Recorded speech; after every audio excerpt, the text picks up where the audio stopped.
Tony Bledsoe.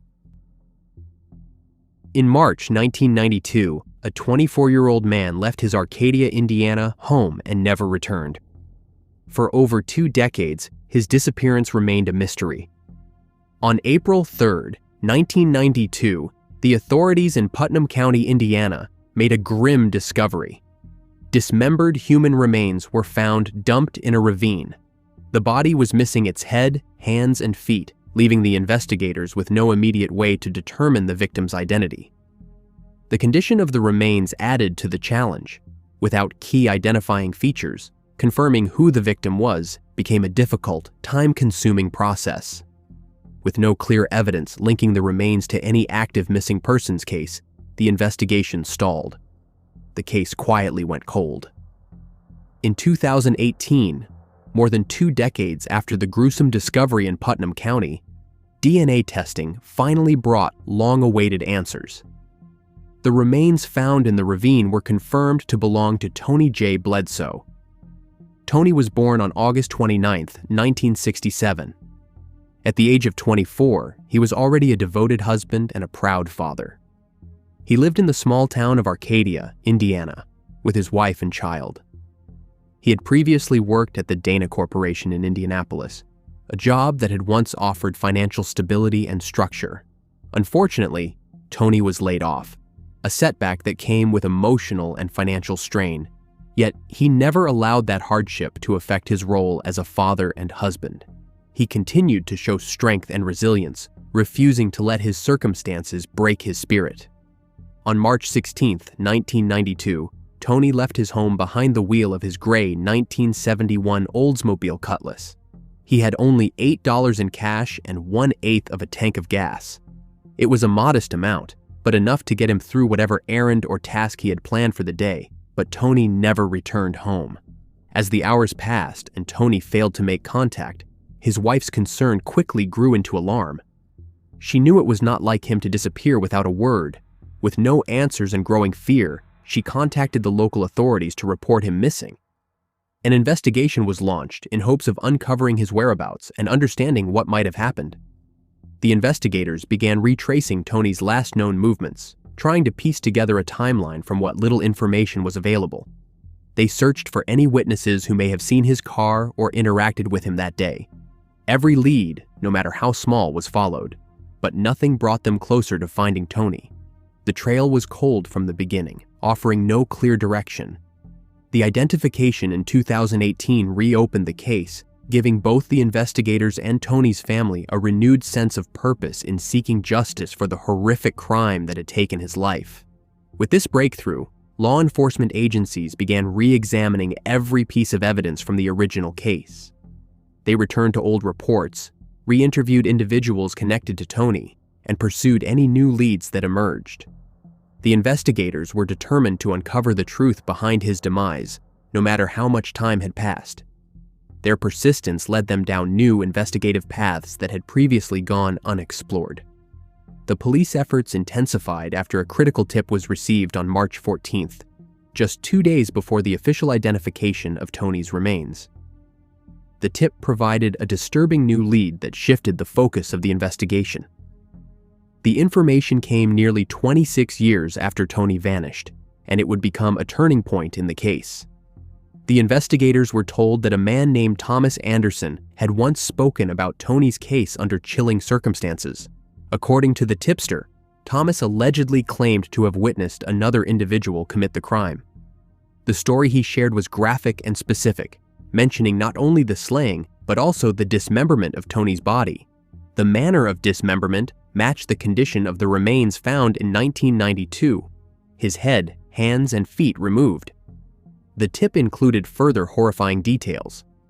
Thomas allegedly described how the missing body parts had been placed in a bucket filled with concrete. The information aligned with aspects of the original crime scene that had never been publicly released. Since that point, law enforcement has continued to actively pursue the case, conducting interviews, executing search warrants, and building on the foundation laid by the 2018 tip. The renewed investigation gave the case new life, and provided Tony's family with hope that the person or people responsible for his demise would finally be held accountable. On May 20th, 2025, after years of quiet investigation and newly uncovered evidence, Indiana State Police, along with Hamilton County officials, arrested 53-year-old Thomas "Tommy" Anderson Jr. of Arcadia. He was formally charged with ending the life of Tony. During the course of the investigation, Anderson allegedly confessed to his role in Tony's demise, providing disturbing details that aligned with previously undisclosed evidence from the original crime scene. According to the investigators, Anderson spoke with police on 3 separate occasions. In each interview, he admitted to being involved in the events leading to Tony's end. He told the authorities that the motive behind the crime was tied to a car theft operation he and another man were involved in during the early 1990s. Anderson claimed that Tony had threatened to go to the police after realizing he had been sold a stolen car radio, putting their illegal activities at risk. Anderson recounted that on March 19, 1992, just days after Tony disappeared, he accompanied Tony to the home of another man involved in the racket, located in Noblesville. According to Anderson, it was inside that home that the situation turned fatal. He told the investigators that the second man shot Tony in the head with a shotgun before stabbing him multiple times with a knife. What began as a confrontation quickly escalated into a brutal crime. Anderson also admitted that he did not remain a bystander. He confessed to striking Tony with a baseball bat during the attack, further implicating himself. His account added new layers to the case and helped the investigators reconstruct the events that led to Tony's demise. Each detail Anderson shared strengthened the case against him and began to paint a clearer picture of the violence that had occurred behind closed doors.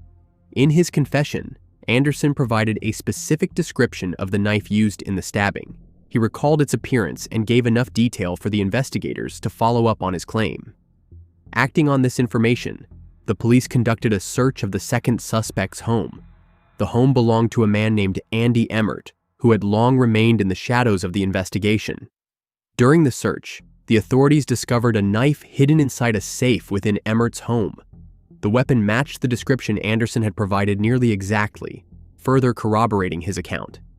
2 Oldsmobile Cutlasses, the same vehicle Tony was last seen driving, was towed from Emmert's property. This physical evidence served as a critical link between Anderson's confession and the slaying itself, offering the investigators the confirmation they needed to continue building their case against both suspects. Anderson stated that after they ended Tony's life, he and the other man dismembered Tony's body, placing his head, hands, and feet into a pickle bucket filled with concrete. The intention, according to Anderson, was to make identification impossible and dispose of the evidence without a trace. His account was deeply disturbing, but it aligned with forensic findings made years earlier. He went on to say that the second man had been driving them toward a town with green in its name before they selected a dumping site for the remains. The investigators took note of the fact that Tony's dismembered body had been discovered approximately 10 miles from Greencastle, Indiana, matching Anderson's vague geographic reference. The proximity supported the credibility of Anderson's statement and further tied him to the disposal of Tony's remains. Anderson described how the body had been bound with nylon rope and spray-painted black in an effort to conceal it. These specific details were especially significant to investigators because they had never been released to the public. Only someone directly involved in the crime would have known about the rope and the use of spray paint on the body. The state police later confirmed that these facts had been intentionally withheld during the initial investigation. The secrecy had served as a way to test the credibility of any future confessions or leads. Even with Anderson naming the second man, Andy Emmert, as the one who allegedly pulled the trigger and stabbed Tony, no charges have been filed against Emmert at this time. The reasons behind this decision remain undisclosed, possibly due to ongoing investigation or insufficient evidence. Justin Robinson, Tony's son, said, "My dad did not leave. My dad did not just leave." 33 years after his father vanished off the face of the earth, Justin is finally getting answers, and perhaps even justice. In February 1986, a 17-year-old girl never arrived home in Forest, Mississippi. For nearly 4 decades, her case remained cold until new tips led the authorities to a suspect. Shondra May was born in 1968, the beloved daughter of Janelle and Richard May. The May family lived in the Pea Ridge community, located just south of Walnut Grove, Mississippi. At 17, Shondra was a senior at Leake Academy, a private school situated near Forest, Mississippi. Her academic achievements were recognized through her membership in the National Honor Society. Beyond her academics, Shondra immersed herself in extracurricular activities. She was actively involved in the school newspaper and participated in the student Christian organization. To support herself and gain a sense of independence, Shondra took on a part-time job at the McDonald's located on Highway 35 in Forest. On the evening of February 4, 1986, Shondra was working her usual shift at the McDonald's. Business was unusually slow that night, so her manager allowed her to clock out early. At around 7:40 p.m., she called her mother to let her know that she was heading home. On her way, Shondra made a brief stop at a variety store to pick up a Valentine's Day card for her boyfriend. When Shondra failed to arrive home, her mother's concern quickly turned into alarm. Hours passed with no word, prompting Janelle to contact the local authorities and report her daughter missing. It did not take long for law enforcement to respond. Not far from the May residence, Shondra's car was discovered abandoned on a gravel road near their driveway. The scene was unsettling. Her keys were still in the ignition. The radio was playing. Her purse and other personal belongings were untouched inside, and the driver's side window was partially rolled down. The only item missing was her driver's license. The discovery sent an immediate and chilling signal to her family and investigators. Something was terribly wrong. A large-scale search effort began that very night. Multiple law enforcement agencies, along with members of the local community, united to scour the surrounding areas. Despite the urgency and dedication of the search teams, no immediate breakthroughs emerged. However, a few witnesses came forward with troubling reports. They described seeing a suspicious vehicle in the area, one that appeared to be impersonating law enforcement, flashing blue lights around the time of Shondra's disappearance. This detail introduced a disturbing layer to the case and suggested the possibility of a calculated abduction. 3 agonizing weeks later, on what would have been Shondra's 18th birthday, the search came to a devastating end. Her body was discovered in a creek near Bolton, roughly 40 miles from where she had last been seen. She was found naked, bound, and gagged. The condition of her remains told a horrific story. Medical examiners concluded that Shondra had been assaulted and tortured. The likely cause of demise was strangulation. Even more haunting was the forensic evidence suggesting that she had been kept alive for as long as 17 days before her life was ended. Further chilling testimony came from a witness who stepped forward during the investigation. The individual claimed to have seen Shondra alive 12 days after her initial disappearance, a revelation that aligned with forensic findings. This statement intensified the investigation as the authorities raced to uncover where she had been held and who could have carried out such cruelty. Every lead was pursued, every possible connection examined, as the case gained urgency and drew widespread attention. Despite the early momentum and intense investigative efforts, the trail eventually grew cold. Tips dwindled, and leads failed to materialize into concrete answers. In 2021, 35 years after Shondra's tragic demise, a cold case task force was formed to breathe new life into the long-dormant investigation. Composed of experienced investigators and forensic experts, the team began by re-examining all existing evidence with fresh eyes. They meticulously re-interviewed past witnesses and began collecting new tips from the public. Advances in technology and renewed interest in the case began to shift momentum in a way that had not been possible before. By 2024, the task force received a credible and potentially case-breaking lead.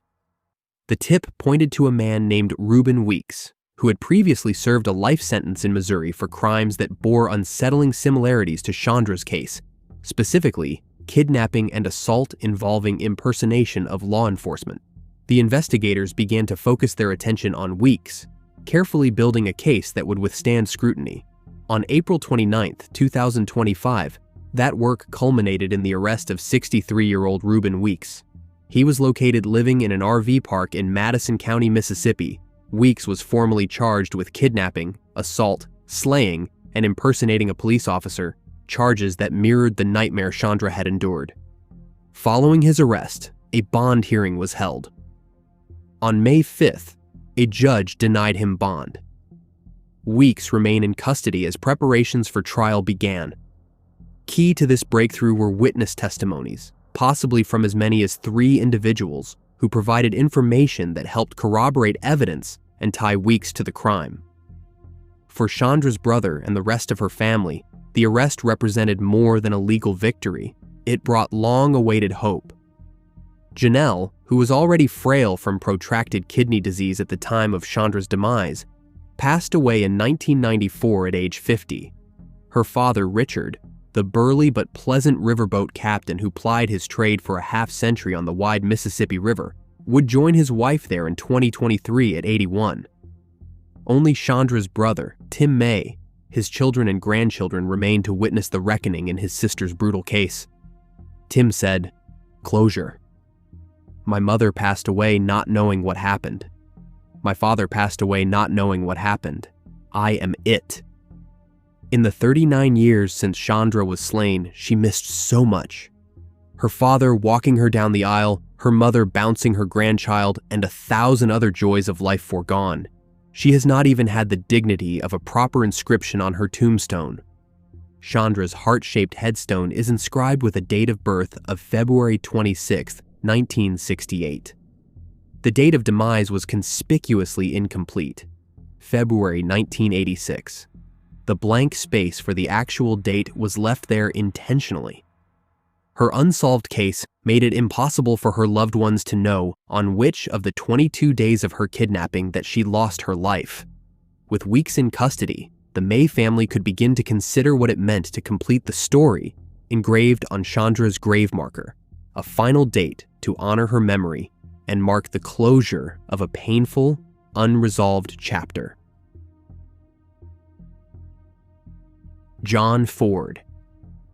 On May 3, 1337, the crowded streets of medieval London bore witness to a brutal execution. Behind this savage crime lay years of scandal.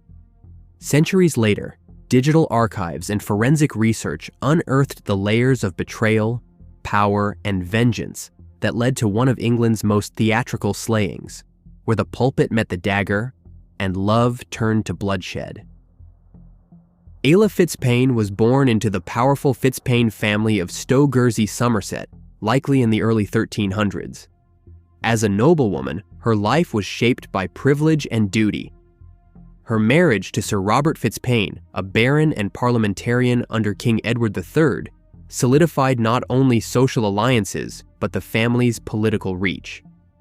John Forde, a priest of rural Dorset origins, rose through the ranks to become rector of Ockford Fitzpaine, a parish within Fitzpaine territory. His duties included spiritual guidance, land management, and close interaction with his noble patrons. Though bound by vows of celibacy, there is no record of him fathering children, suggesting he upheld, or at least appeared to uphold, the expectations of clerical life. His position gave him both access and influence, tools that would bring him dangerously close to Ella. By 1321, the relationship between Ella and John had crossed into criminal territory. According to Royal Commission records, Ella, her husband Sir Robert, and John jointly led a violent raid on a Benedictine priory near Stoke Kersey. This was not an act of desperation or spontaneous theft. It was an orchestrated assault. They destroyed property and seized 18 oxen, 30 pigs, and over 200 sheep and lambs, which were held for ransom. The priory's affiliation with a French abbey added a political dimension to the crime, exploiting rising anti-French sentiment during the tensions that would soon erupt into the 100 Years' War. What made their actions even more striking was the way they crossed boundaries of class and duty. Ayla, a noblewoman, and John, a man of the cloth, collaborated as equals in a criminal enterprise. In the aftermath, the church sought justice, but it was not equally delivered. John allegedly confessed to Archbishop Simon Mepham, a move that may have shifted blame away from himself and directly onto Ela.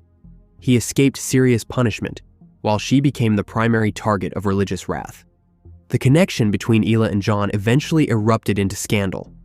In 1332, Archbishop Simon Mepham condemned Ela for adultery, not just vague misconduct, but specific liaisons with multiple men, including married knights and even clerics. Among them, John was named directly. For a noblewoman and a man of the church, it was not only forbidden but dangerous. Together, they risked exposure in a world where betrayal of sacred vows could bring disgrace, punishment, or worse. In January 1332, Archbishop Mepham issued a harsh sentence against Ela. Her punishment was designed to humiliate and break her. She was to walk barefoot across Salisbury Cathedral carrying a large candle each year for 7 years. She lost the right to wear jewelry, was ordered to pay fines and make charitable donations, and faced excommunication if she failed to comply. The church's penalties were both physical and symbolic, a public erasure of her nobility and a forced submission to ecclesiastical power. But Ela did not submit. She refused or evaded the church's demands and disappeared from public life. By April of that year, she was reported hiding in Rotherhithe. Her flight only confirmed the church's worst suspicions, prompting formal excommunication. On the evening of May 3, 1337, after attending Vespers, John walked through the busy Westcheap marketplace in London. He was accompanied by fellow priest Hasculf Neville as they made their way toward St. Paul's Cathedral. What seemed like a casual walk turned fatal. Neville reportedly kept John engaged in conversation, unknowingly or perhaps intentionally setting the stage for a fatal ambush. As they approached the cathedral, 4 attackers emerged from the crowd. Leading them was Hugh Lovell, Ela's own brother, who slashed John's throat with a 12-inch dagger. 2 servants, Hugh Colne and John Strong, simultaneously drove blades into John's abdomen. The assault was swift, brutal, and undeniably premeditated. John collapsed near St. Paul's, bleeding out in the midst of a bustling public square just before dusk. His demise, witnessed by stunned onlookers, sent shockwaves through London. The coroner's rolls, written in Latin, reveal that 33 jurors were summoned for the inquest, an unusually large number even by medieval standards. Many were guild members, underscoring the civic urgency and high-profile nature of the slaying. The jurors quickly identified the assailants and confirmed their ties to Ela Fitzpaine, but by then the perpetrators had vanished, raising immediate suspicions that aristocratic interference had helped them escape justice. Despite overwhelming evidence, only one of the attackers, servant Hugh Colne, was ever brought to justice. In 1342, 5 years after the assassination, Colne was convicted and imprisoned in Newgate. The other 3, including Lovell and Strong, vanished without consequence. Ela herself remained untouched by the legal fallout. She continued living freely and unindicted, retaining her status as Lady Fitzpaine. Her husband, Sir Robert, lived until 1354, and upon his demise, Ela inherited the estate. But why was John's life ended? The case went cold until almost 7 centuries later. In June 2025, Professor Manuel Eisner of the University of Cambridge published a groundbreaking forensic analysis of the case in Criminal Law Forum. With support from the Medieval Maps Project, his team digitally reconstructed 14th century London and confirmed Westcheap as the crime site of John's crime, then one of the city's most violent zones. Historians from Oxford and Cambridge praised the work for shedding new light on medieval crime and power. The cold case is finally solved after 688 years. The researchers concluded that the crime had been carried out at the request of Ela Fitzpaine, an English noblewoman with a thirst for revenge. Dr. Hannah Skoda noted that the case revealed the entanglement of clergy in secular affairs and the active role women played in managing both relationships and revenge. Through digital archives, podcasts, and public access, John's case has resurfaced not just as a historical episode, but as a vivid cautionary tale of love, betrayal, and retribution.